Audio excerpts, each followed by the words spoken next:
Start చేయనమ్మా.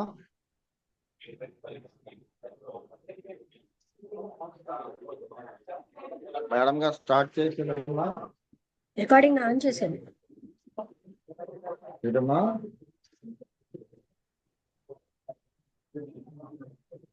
Start చేయండి.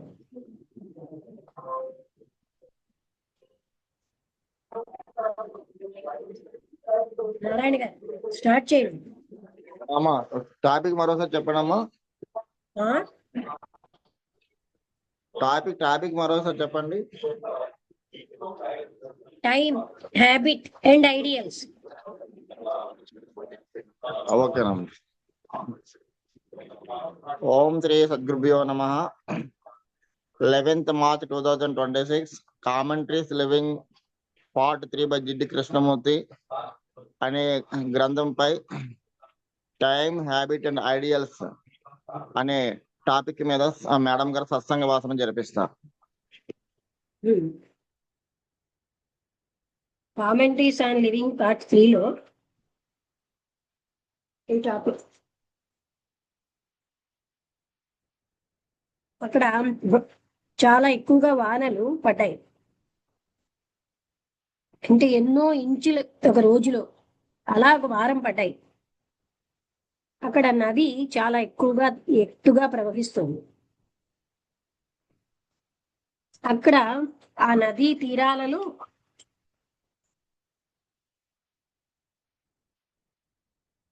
కొన్ని villages మునిగిపోయి పొలాలు నీళ్లతో నిండిపోయి పశువులు ఉన్నతమైన గ్రౌండ్కి తీసుకువెళ్ళవలసి వచ్చింది. కొన్ని ఇంచులు గాని ఎక్కువైతే ఆ బ్రిడ్జ్ మించి కూడా నీరు వచ్చేస్తుంది. అక్కడ నిజంగా ట్రబుల్ వస్తుంది. కానీ డేంజర్ పాయింట్ని అది సమీపిస్తున్న కొద్దీ ఆ వానలు ఆగిపోయి ఆ నది కిందకెళ్ళడం మొదలెట్టింది. ఆ చెట్లలో ఆశ్రయం తీసుకున్న కొన్ని కోతులు వేరువేరుగా అయిపోయి అవి అక్కడ ఒక రోజు 2 రోజులు కొన్నాళ్ళు ఉండాలి. పొద్దున్నే ఆ నీళ్లు కిందకి వెళ్ళిపోయినప్పుడు మేము అటువైపు వెళ్ళాము. ఆ ఓపెన్ ప్లేస్ లోకి అది ఆ పర్వతాల పాదాల వరకు ఉన్నది. ఆ రోడ్డు ఆ విలేజ్ ద్వారా ఇంకో విలేజ్ కి, అలాగే పొలాలు మోడర్న్ మెషిన్స్ తో ఉన్నాయి. అది స్ప్రింగ్ సీజను. ఆ రోడ్డు వెంబడి పళ్ళ వృక్షాలన్నీ కూడా వికసించి ఉన్నాయి. కారు నెమ్మదిగా వెళ్తోంది. మోటార్ యొక్క సౌండ్, రబ్బర్ టైర్స్ యొక్క రోడ్డు మీద సౌండ్లు ఉన్నాయి. అయినప్పటికీ అక్కడ అద్భుతమైన సైలెన్స్ అన్ని చోట్ల ఉంది. ఆ చెట్ల మీద, ఆ నది, అక్కడ మొక్కలతో ఉన్న ఆ భూమి మీద సైలెన్స్ వ్యాపించింది.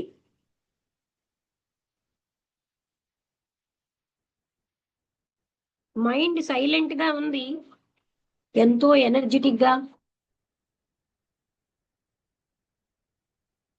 అలాంటి అటెన్షన్ ఎందులో అయితే కాన్సన్ట్రేషన్ అన్నది లేదో, అంటే అన్ని రకాలైన ఏకాగ్రత కోరికలతో రకరకాలుగా దిశలకి లాగబడుతున్నది కాదు, అది లేదు. ఇప్పుడు కోరికల యొక్క సంఘర్షణ సైలెంట్ అయిపోయింది. అక్కడ సైలెన్స్, అవన్నీ ఉన్నప్పుడు సైలెన్స్ ఉండదు. ఏ కంపల్షన్ వల్ల కూడా సైలెన్స్ ని కొనుక్కోలేవు. అది అణచీయడం వల్ల వచ్చేది కాదు. కానీ ఏ మైండ్ అయితే సైలెంట్ గా లేదో అది ఎప్పుడు స్వేచ్ఛగా ఉండదు.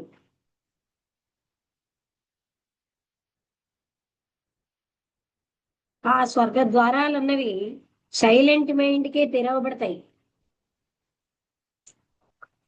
ఆ పరమానందం ఏదైతే మనస్సు వెతుకుతోందో వెతకడం ద్వారా దొరకదు, లేకపోతే విశ్వాసంలో అది లేదు. సైలెంట్ గా ఉన్న మనస్సు మాత్రమే దాన్ని అందుకోగలదు. అది చర్చికి సంబంధించింది కాదు, విశ్వాసానికి సంబంధించింది కాదు. సైలెంట్ గా మనస్సు ఉండాలంటే అన్ని వ్యతిరేకతలు అవన్నీ కూడా అవగాహన అనే ఒక మంటలో కరిగిపోవాలి.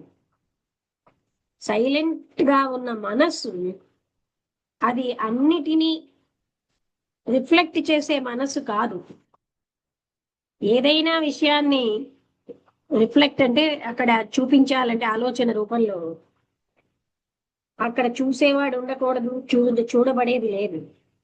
అనుభవించేవాడు గతంతో బరువుగా ఉంటాడు. సైలెంట్ మైండ్ లో సెంటర్ లేదు. ఏదో ఒకటి అవ్వాలి, ఏదో ఒకటి ఆలోచించాలని. వ్యతిరేకతల కోరికలన్నీ వ్యతిరేకమైనవే. కోరిక యొక్క ప్రతి సెంటర్ కూడా ఇంకొక సెంటర్ తో వ్యతిరేకంగా ఉంటుంది. మొత్తం మనస్సు యొక్క సైలెన్సే ధ్యానం. ఆయన ఒక చిన్న యువకుడు, పెద్ద బుర్ర ఉంది,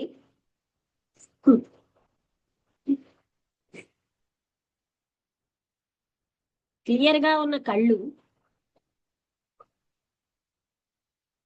సమర్థవంతంగా కనబడుతున్న చేతులు.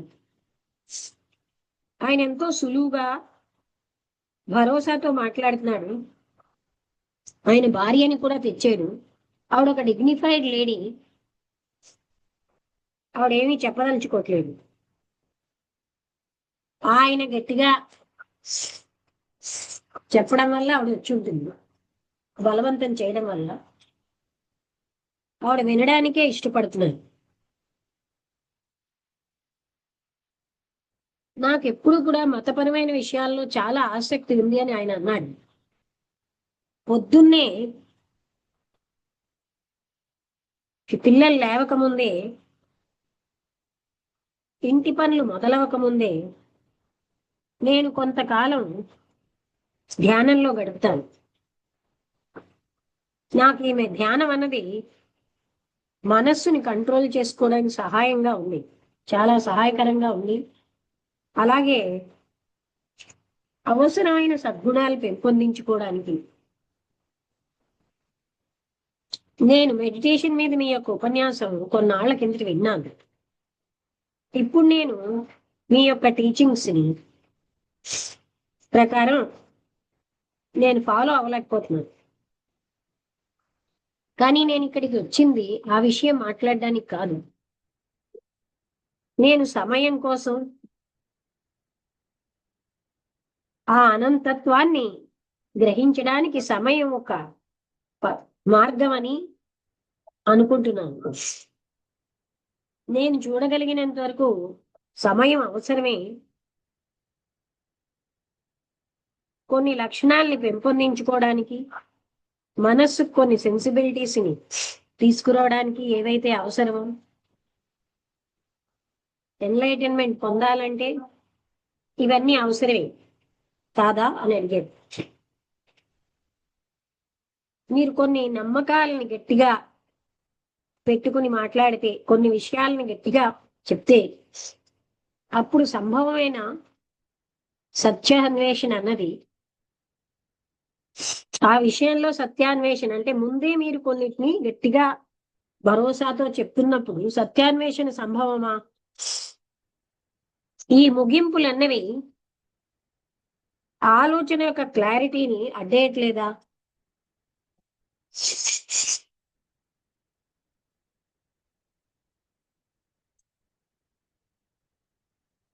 అయితే వీటన్నిటి నుంచి స్వేచ్ఛగా ఉండడం చాలా కష్టమైనది. టైం అంటే మీ ఉద్దేశం ఏమిటండి? క్లాక్ అంటే గడియారంలో ఉన్న టైం ఉంది, గతం అన్న టైం ఉంది, ప్రెసెంట్ అన్న టైం ఉంది, భవిష్యత్ అన్నది ఉంది. టైం జ్ఞాపకంగా ఉంది. దూరం, ఇక్కడి నుంచి అక్కడికి ఉన్న దూరాన్ని, అలాగే టైం ఏదో ఒకటి పొందడంలో, ఏదో ఒకటి అవ్వడంలో ఈ పద్ధతిలో టైం ఉంది. మనం టైం అంటే ఇదే కదా మన అర్థం. టైం కంటే స్వేచ్ఛగా మనస్సు ఉండడానికి సంభవమా? దాని యొక్క పరిమితుల్ని దాటి వెళ్ళడానికి మనం ఇప్పుడు ఈ లెక్క పెట్టుతున్న టైంతో మొదలెడదాం.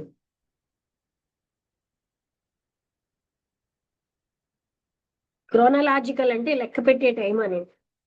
యథార్థమైన టైం నుంచి ఎప్పుడైనా మనిషి స్వేచ్ఛని పొందగలడా?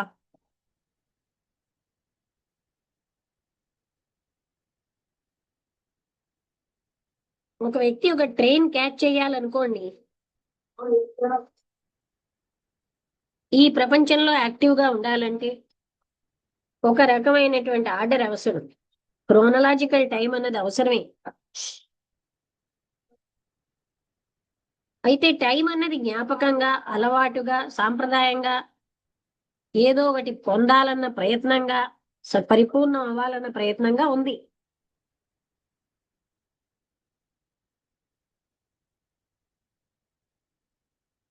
ఒక వృత్తి విషయంలో నేర్చుకోవాలంటే టైం అవసరమే.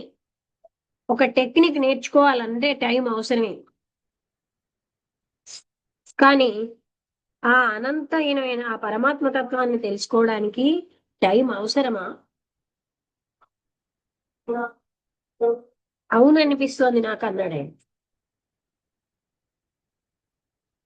అయితే ఏమిటది? మనం ఏది, what is it that is achieving? ఏది పొందుతోంది, ఏది రియలైజ్ చేస్తోంది? నేను అనుకుంటున్నాను మనం నేను అని పిలిచే నేను, ఆ నేను అన్నది జ్ఞాపకాల బండిల్, ఎన్నో అసోసియేషన్స్ తోటి తెలిసి తెలియక ఉన్నవి.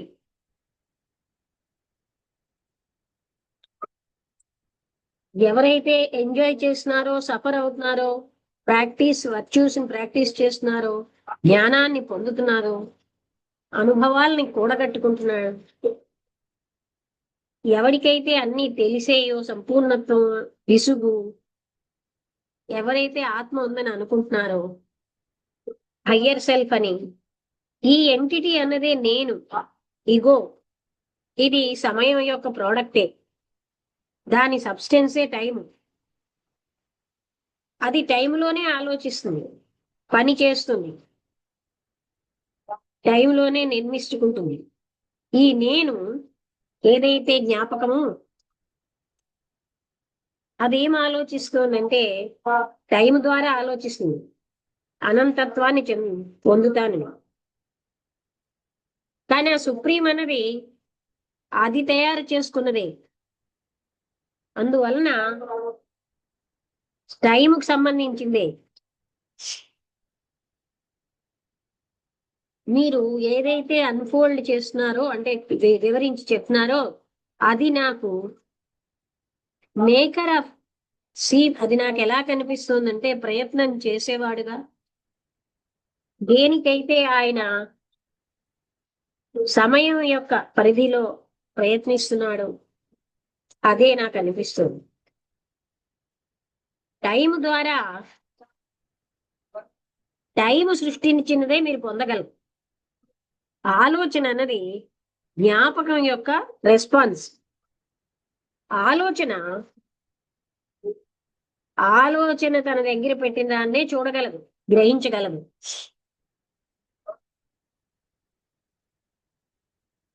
అయితే మీ ఉద్దేశం ఏమిటి? జ్ఞాపకం నుంచి మనస్సు స్వేచ్ఛ పొందాలంటారా? అలాగే ఏదో ఒకటి పొందాలని అనే, అలాగే రియలైజ్ చేయాలనే ఈ కోరికల నుంచి మనస్సు స్వేచ్ఛ పొందాలంటారా? దానికే మనం ఇప్పుడు వస్తున్నాం. ఈ సమస్యని మనం వేరేగా చూద్దాం. హింస అన్న దాన్ని ఉదాహరణగా తీసుకుందాం.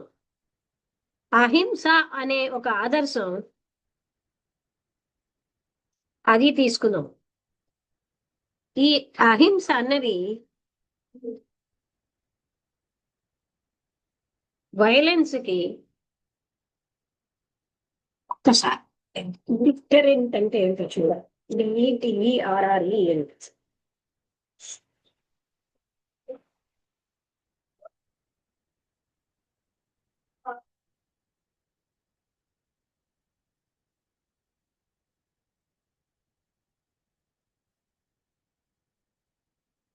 DETERRE అంటే a thing that discourages. Deterrent meaning in అడ్డుకట్ట, ప్రతిబంధకం.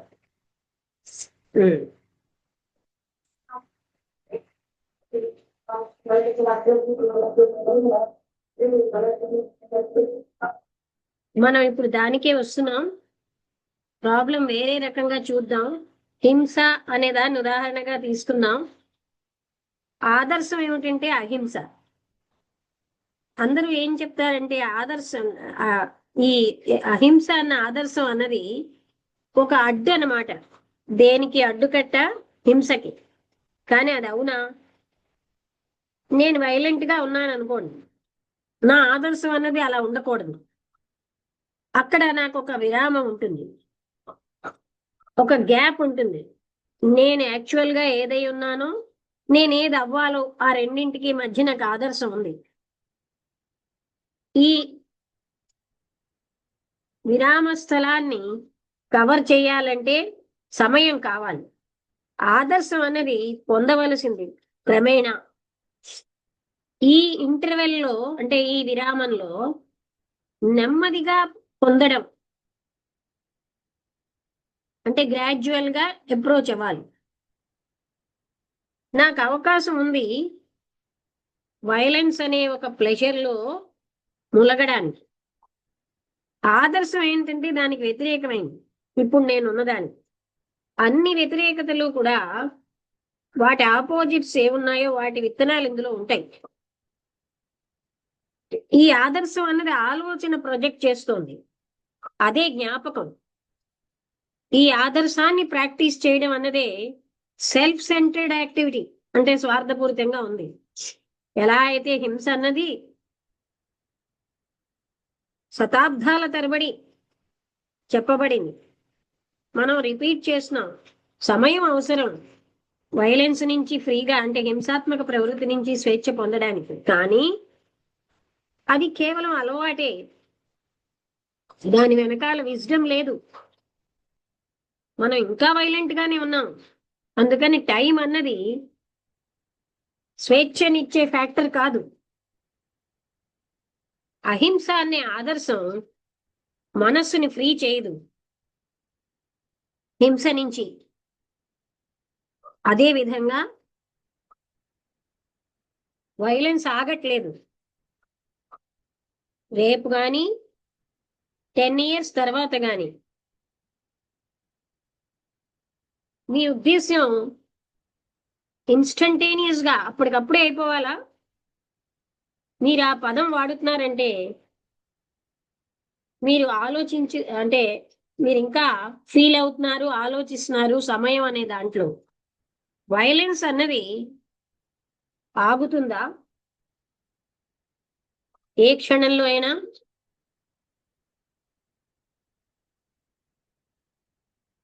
Is such a thing possible? అది సంభవమేనా?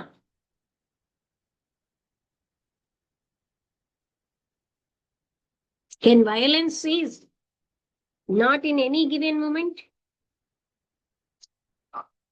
అయితే సమయాన్ని అవగాహన చేసుకోవడం వల్ల మాత్రమే మనం ఆదర్శాలకు అలవాటు అయిపోయాం. మనం ఏమోని అన్నిటినీను రెజిస్ట్ చేస్తాం, అణిచేస్తాం, సబ్లిమేట్ చేస్తాం, అలాగే దాని బదులు ఇంకేటో పెడతాం. వీటన్నింట్లో ప్రయత్నం ఉంది, సంఘర్షణ ఉంది. సమయం ద్వారా మైండ్ ఎప్పుడు కూడా అలవాట్లలోనే ఆలోచిస్తుంది.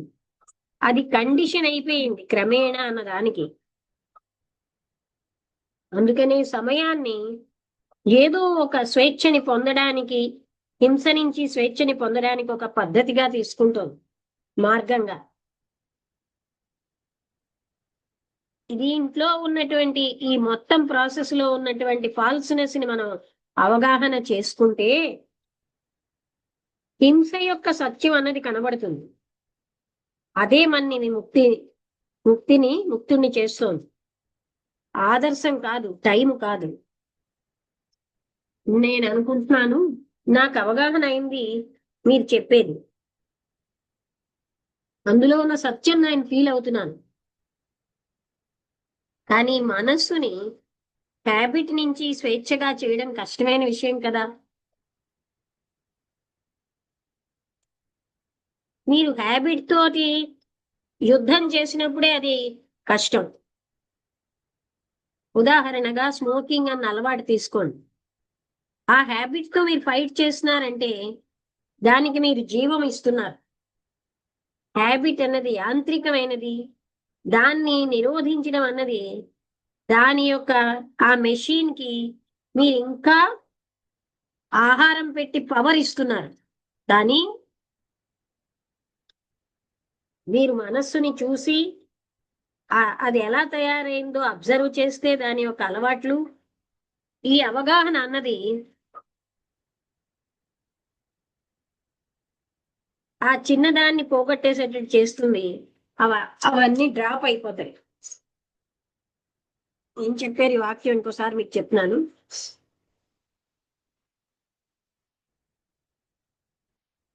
ఎప్పుడైతే మీరు హ్యాబిట్ తో యుద్ధం చేస్తారో అది కష్టమే. స్మోకింగ్ అనే హ్యాబిట్ తీసుకోండి. ఈ ఫైట్ అన్నది, యుద్ధం అన్నది, హ్యాబిట్ కి మీరు జీవం ఇస్తున్నారు. హ్యాబిట్ అన్నది యాంత్రికమైనది. దాన్ని నిగ్రహిస్తున్న కొద్దీ దానికి పవర్ పెరుగుతుంది.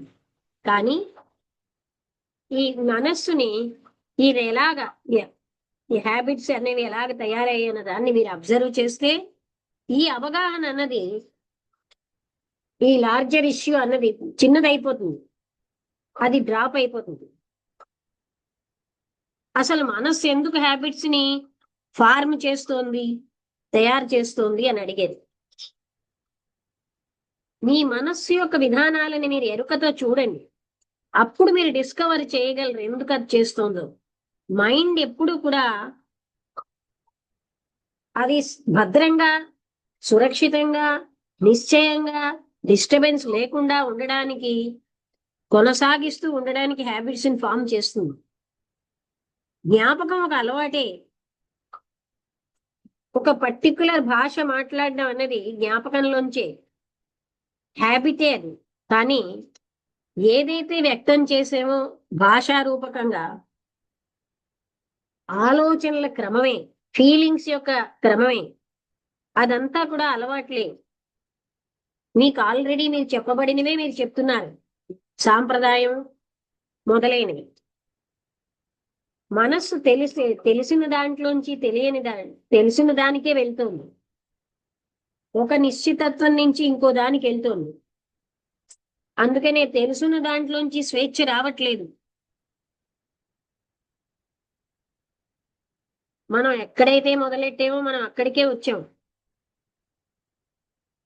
టైం అన్నది అవసరమే ఫర్ ద అనంతత్వాన్ని తెలుసుకోవడానికి అని ఎష్యూరెన్స్ ఉంది.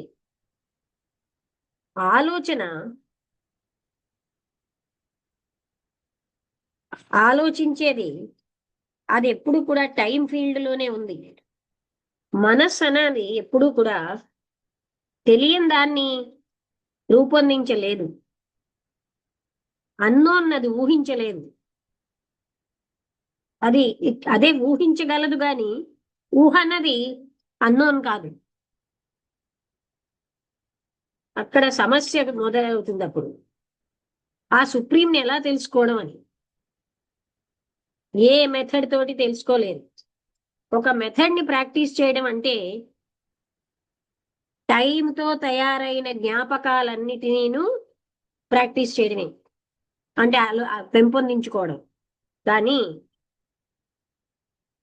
మైండ్కి ఎప్పుడైతే బంధాలేమీ లేకుండా టైం తోటి ఉంటుందో అప్పుడు మాత్రమే అది రియలైజేషన్ అనేది సంభవం.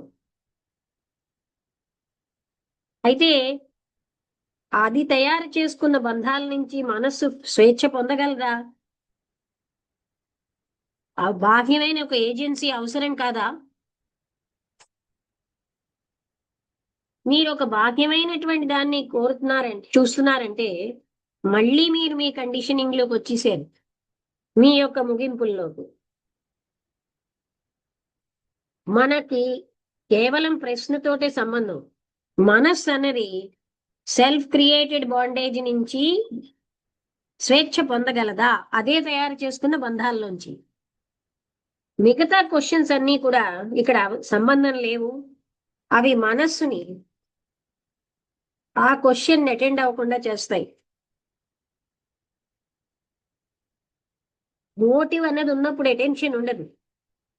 ఏదైనా పొందాలని ప్రెషర్ ఉన్నా, రియలైజ్ చేయాలని ఉన్నా అటెన్షన్ ఉండదు. మనస్సు ఎప్పుడైతే ఏదో ఒక ఫలితాన్ని, ముగింపుని కోరుతుందో అక్కడ అటెన్షన్ లేదు. మనస్సు ఈ సమస్యకి సొల్యూషన్ ని వాదనల ద్వారా, అభిప్రాయాల ద్వారా, నమ్మకాల ద్వారా అది పొందలేదు. ఆ క్వశ్చన్ యొక్క తీవ్రతలోంచే అది తెలుసుకుంటుంది. అని ఇంటెన్సిటీ అంటే తీవ్రత కదా.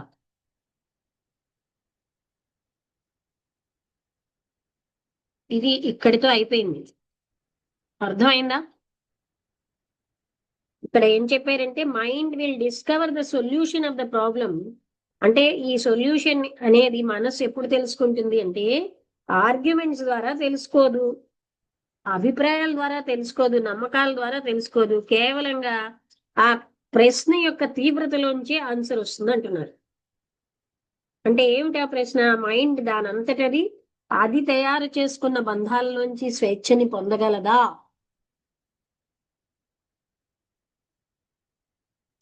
నారాయణ గారు చెప్తారా?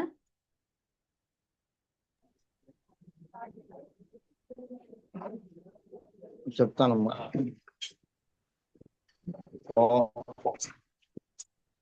ఓం శ్రీ గురుభ్యో నమః. అందరికీ నమస్కారం. ఈరోజు టైం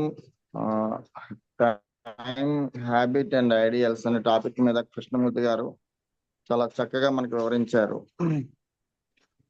ఆయన ఇక్కడ ఒక యువకుడు వస్తారు, ఆ యువకుడితో పాటు ఒక లేడీ కూడా రావడం చెప్పారు ఇక్కడ మనకి. ఇక్కడ ఇంకోటి ఏంటంటే మనం కృష్ణమూర్తి గారు కేవలంగా అంటే చాలా మంది అంటే మామూలుగా ఆయన అనేకమైన సత్సంగాలు జరుపుతూ ఇంకా స్కాలర్స్ అంటే స్టూడెంట్స్ తో, తర్వాత పిహెచ్డి చేసినటువంటి వాళ్ళతో, అలా యూనివర్సిటీ లెవెల్లో కూడా అటు సైంటిస్టులతో కూడా ఆయన సంభాషణలు జరిపారనమాట. అంటే మీరు ఈ విశ్వం అంటే ఈ విశ్వంలో అంతా ఏం జరుగుతుందో మీరు అంతా చూస్తున్నారు, కానీ మీ మైండ్ మిమ్మల్ని ఏం చేస్తుందో మీరు ఎప్పుడైనా అబ్జర్వ్ చేశారా? మీరు ఎప్పుడైనా ఎందుకు చదువుకుంటున్నారు మిమ్మల్ని మీరు క్వశ్చన్ చేసుకున్నారు, అడిగారండి. అంటే ఆయన యొక్క ప్రతి ప్రశ్న ఎలా ఉంటుందంటే మనల్ని ఆలోచింప చేసేదిగా ఉంటది అనమాట. ఇక్కడ మనం ఏం చేస్తున్నాం అంటే ప్రతిదీ కూడా అంటే ఇక్కడ మా స్టార్టింగ్ లోనే చెప్పారు, అంటే మనస్సు ఎప్పుడైతే అన్ని కూడా అంటే అన్ని కూడా అవగాహన అనేటువంటి అంటే మనకి అన్ని వ్యతిరేకలు అవగాహన అనేటువంటి ఒక మంటలో కాలినప్పుడు మాత్రమే మనకి స్వేచ్ఛ వస్తుందని చెప్పేసేసి. ఎందుకంటే మన స్వేచ్ఛ అని అనుకుని ఏం చేస్తున్నాం అంటే ఇంకా అనేకమైన ఐడియాలు, ఆదర్శాలు, ఇవన్నీ నమ్మకాల మీద ఆధారపడిపోతున్నాం. కాబట్టి అలాంటి దేని నుంచి కూడా మనకి అది ఫ్రీడమ్ రాదని చెప్పి మన కృష్ణమూర్తి గారు చెప్తున్నారు. ఎప్పుడంటే మనస్సు ఆగినప్పుడు మాత్రమే మనకి అవగాహన వస్తుంది అని చెప్పి కృష్ణమూర్తి గారు చాలా సందర్భాల్లో చెప్పారమ్మా. ఇంకోటి ఏంటంటే మనం ఈ రోజు భగవంతుడు అంటున్నాం, అది అంటున్నాం, ఇవన్నీ కూడా ఏం చేస్తున్నాం అంటే మనం అనంతమైనటువంటి ఏ తత్వం అయితే అది పరమాత్మ అనండి, భగవంతుడు అనండి, లేదా ఆత్మ జ్ఞానం అనండి, ఇదంతా కూడా ఏం చేస్తున్నాం అంటే కేవలం మన మనస్సుతోని వెతుకుతున్నాం అనమాట. ఇంకా మన మనసు అని కృష్ణమూర్తి గారు ఫిలాసఫీ విన్న తర్వాత మనకు బాగా ఏంటి అర్థమవుతుంది, మన మనస్సే మనం మాయ చేస్తుందని చెప్పి మనకు బాగా అర్థమవుతుంది. లేకపోతే అంతవరకు మనం ఏం చేస్తామంటే మనం ఏవో గ్రంథాలు చదువుతున్నాం, మనం ఇంకేదో చేస్తున్నాం, భగవంతుడు చాలా దగ్గర అయిపోతాం అన్నటువంటి ఒక ఇదిలో ఉంటాం తప్ప అసలు లేకపోతే మనకి అసలు సత్యమే అర్థం కాదండి. ఎందుకంటే నేను ఏదో చదివేసిన ఒక ఫీలింగ్ లో, అంటే సెల్ఫ్ సెంటర్డ్ యాక్టివిటీ, అంటే నేను చాలా మంచి గ్రంథాలు చదివాను, నేను చాలా భగవంతుడు చాలా దగ్గర అయిపోతాను అటువంటి ఒక ప్రెసిడెన్స్ లో ఉండిపోతాం తప్ప వాట్ ఈస్ ద ట్రూత్ అనేది మనకు అర్థం కాదనమాట. ఇదంతా ఏం చేస్తుందంటే మనసు ఆడేటువంటి నాటకం అని చెప్పి మనకు అప్పుడు బాగా అర్థం అవుతుందండి. అంటే మనసు ఇప్పుడు కూడా తెలిసినట్టు నోన్ ఫీల్డ్ లో తిరుగుతుంది తప్ప అన్నోన్ ఫీల్డ్ ఒక ఊహించిన అది సత్యం కాదు. కాబట్టి అది అన్నోన్ ఫీల్డ్ మనకి అది తెలుసుకోలేదు. అంటే గానికి ఎలాగైతే చుట్టూ తిప్పుతుందో మన మనసు ఏం చేస్తుందంటే ఏదైతే నోన్ ఫీల్డ్ అయితే ఉందో అదే తెలుసుకుంటుంది. అంటే ఈ కాలం ఏం చేస్తుందంటే మన మనసు ఈ ఉన్నటువంటి కాలంలోంచి తిప్పుతుంది మనకి. అంటే కాలం అనేది చెప్పారు, గడియారం అంటే భూతకాలం, భవిష్యత్తు కాలం, వర్తమాన కాలం. అంటే మన మనసు ముఖ్యంగా ఏం చేస్తుందంటే భూతకాలంలో పట్టుకెళ్ళిపోతుంది, లేదా భవిష్యత్ కాలంలో పట్టుకెళ్ళిపోతుంది. వర్తమానాన్ని కనీసం మనకు తెలియనివ్వదు.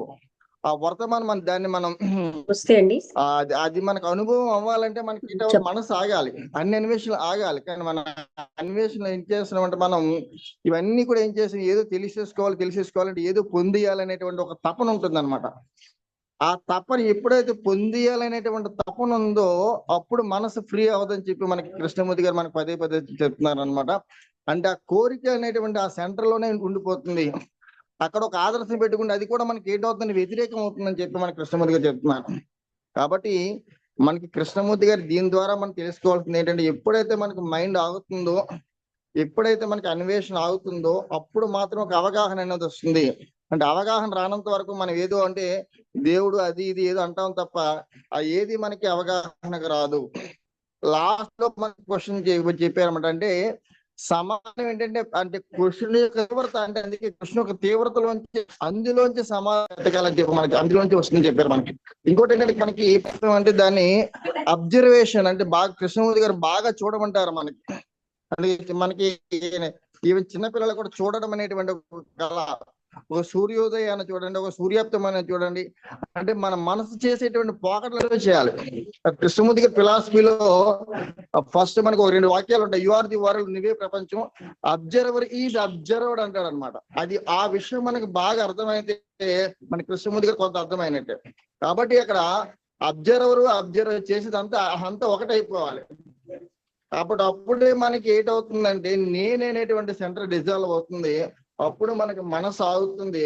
అప్పుడు మాత్రమే మనకు ఒక అవగాహన వస్తుంది. కాబట్టి ఈ ఐడియాల వల్ల, ఆదర్శాల వల్ల, దేని వల్ల అంటే టైం, అంటే దీని వల్ల ఏది కూడా మనకి మనసు అనేది ఫ్రీ అవ్వదు. దాన్ని ఎప్పుడైతే మనకి చాయిస్లెస్ అవేర్నెస్ తో నిరంతరం ఎప్పుడైతే మనం గమనించామో అప్పుడు మాత్రమే వాట్ అనేది మనకు తెలుస్తుంది. అప్పుడు యథార్థం ఏంటో మనకు తెలుస్తుంది తప్ప అంతవరకు మనం ఏం చేస్తుందంటే మన మనసు చేసేటువంటి మాయలోనే తిరుగుతాం. ఇంకోటి ఏంటంటే ఈ మనసు నన్ను మాయ చేస్తుందని తెలియడానికి కూడా 100,000 జన్మలు పడతాయి తప్ప లేకపోతే జీవుడికి అంత వేగంగా తెలిసే అవకాశమే లేదు. కాబట్టి ఇలాంటి గొప్ప సత్సంగం మేడం గారు మనకు అందిస్తున్నారు. కాబట్టి ఎక్కడెక్కడైతే మనం రాంగులు చేస్తున్నామో, ఎక్కడెక్కడైతే మనం సత్యం అని చెప్పి ప్రయాణం చేస్తున్నామో అవన్నీ మనకు ప్రతి పాయింట్ ని కృష్ణమూర్తి గారు చాలా చక్కగా వివరిస్తున్నారు. కాబట్టి ఇలాంటి సత్సంగం అందించినటువంటి మేడం గారికి నమస్కారాలు. గురువం తత్సత్. ఇక్కడ ఇంకో పాయింట్ ఏంటంటే సమయం అన్నదాన్ని మనం ఏమంటామండి, నేను ప్రాక్టీస్ చేస్తాను అంటాం. నేను నా హింసాత్మక ప్రవృత్తిని పోగొట్టుకోవడానికి నాకు టైం కావాలి, సమయం కావాలంటాం. అది ఆయన ఏమంటున్నారంటే సమయం అన్నది సమయాతీతం. అంటే వైలెన్స్ కి అంటే మీరు ఇన్స్టంటేనియస్ గా జరిగిపోవాలంటున్నారా అంటే మళ్ళీ మీరు సమయాన్ని తెస్తున్నారని. ఎప్పుడైతే మనం అవగాహన చేసుకుంటామో అందులోంచి బయటపడగలం. కానీ ఎంత టైం అయినా ఆ పాయింట్ మనం అందరం అవగాహన చేసుకోవాలి. ఎందుకంటే అది ఎప్పుడు ఆ క్షణంలో జరగవలసిందే. అది తర్వాత ఎన్నో రోజులకి చేస్తాము, మనం ఎన్నో తర్వాత అభ్యసిస్తాము అంటే అయ్యేది కాదని ఆ పాయింట్ ఒకటి ఇక్కడ చాలా ముఖ్యమైన పాయింట్. అంటే సమయం మనకు అవసరం అనుకుంటాం. అందుకని హ్యాబిట్ విషయంలో కూడా ఆయన ఏం చెప్పారంటే మనస్సు పోకడలను అవగాహన చేసుకుంటే అసలు హ్యాబిట్ ఎలా ఫామ్ అవుతుందని మనకు అర్థమవుతుంది. ఎందుకంటే మనం దాన్ని నిగ్రహించడం వల్ల దానికి బలం ఇస్తున్నాం, ఆ హ్యాబిట్కి మనం బలం ఇస్తున్నాం. అలా కాకుండా దాన్ని అవగాహన చేసుకుంటూ ఉంటే ఈ ఫార్మేషన్ ఆఫ్ హ్యాబిట్ ఎలా జరుగుతోంది అని ఆటోమేటిక్ గా అది డ్రాప్ అయిపోతుంది. ఇది ఇక్కడ ముఖ్యమైన పాయింట్. అంటే నేను హింస లేకుండా అహింసగా ఉండాలి అని ఒక ఆదర్శం పెట్టేసుకున్నాను, నాకు హింస ఉందని. ఈ ఆదర్శం వల్ల ఎప్పుడు మనం పొందలేకపోతున్నాం. ఆదర్శం ఏమిటి? ఇప్పుడు నాకు హింస ఉంది, అహింసగా ఉండాలి. అహింసగా ఉండాలనేది నా ఆదర్శం. ఆ ఆదర్శం వల్ల నేను ఎప్పుడు పొందలేను. అంతకంటే నా యొక్క మనస్సు పోకడని, ఈ హింస ఏంటి, దీన్ని నేను అవగాహన చేసుకోవడం వల్ల అందులోంచి బయటపడగలను. కానీ నేను అహింసగా ఉండాలన్న ఆదర్శం వల్ల బయటపడలేం. ఈ పాయింట్ ఒకటి. వసంతలత, నువ్వు చెప్తావా? లక్ష్మి, నువ్వు చెప్పిందంతా అదే నేను చెప్పవలసిన విషయం. వేరే ఎక్స్ట్రా ఏం లేదు. చెప్పు, పర్వాలేదు, మరొకసారి అందరూ వింటారు. సైలెన్స్ గురించి ఫస్ట్ చెప్పారు. సైలెన్స్ జ్ఞానం అని. అంటే ఆ సైలెన్స్ అంటే మన మైండ్ అనేలో అన్ని రకాల ఆలోచనలు కంప్లీట్ గా వ్యానిష్ అయినప్పుడు మాత్రమే మనకి ఆ జ్ఞానం అనేది, అనంతత్వం అనేది మనకు దాంట్లోకి వస్తుంది. ఎంతసేపు మనం మనసు పరిధిలోనే ఉంటాం కాబట్టి మనం అసలు ఏంటి గ్రహించలేకపోతాం. ఇప్పుడు హ్యాబిట్ గురించి కూడా చెప్పారు. సమయం అనేది మైండ్ కల్పించినటువంటి కాన్సెప్ట్. ఈ క్రోనలాజికల్ టైం అనేది కొన్ని విషయాల్ని చెయ్యడానికి, కర్మలు చేయడానికి, ఏదో పనులు చేయడానికి అది ఉపయోగం పడుతుంది. దాని లౌకికమైనటువంటి అర్థం అంతేను. అదర్వైజ్ మిగతా చాలా వరకు మనం సైకలాజికల్ టైంలోనే ఉంటాం. మైండ్ క్రియేట్ చేసిన గతం భవిష్యత్తులో ఉంటూ ఉంటాం. సో ఇది అనేది, ఈ టైం అనే కాన్సెప్ట్ అనేది అది అనంతత్వానికి మాత్రం తీసుకెళ్ళలేదు. హ్యాబిట్ అనేది నిగ్రహించితే అది పని, అది ఏమి నిర్మూలన అవ్వదు. దాన్ని మనం ఎలాగ ఈ హ్యాబిట్ క్రియేట్ అయింది అని స్మోకింగ్ విషయంలో చెప్తూ అన్నారు. అది చూసి అవగాహన చేసుకుంటేనే మనకి ఆ హ్యాబిట్ లోంచి మనం బయటపడగలం. కానీ దాంతో ఫైట్ చేసి ఏదో ఇన్నాళ్ళు నేను ఇవాళ 10 గంటలు స్మోక్ చెయ్యను, రేపేమో 5 గంటలు చేస్తాను, ఇలా అనుకొని మనం ఏదో నిగ్రహించినంత వరకు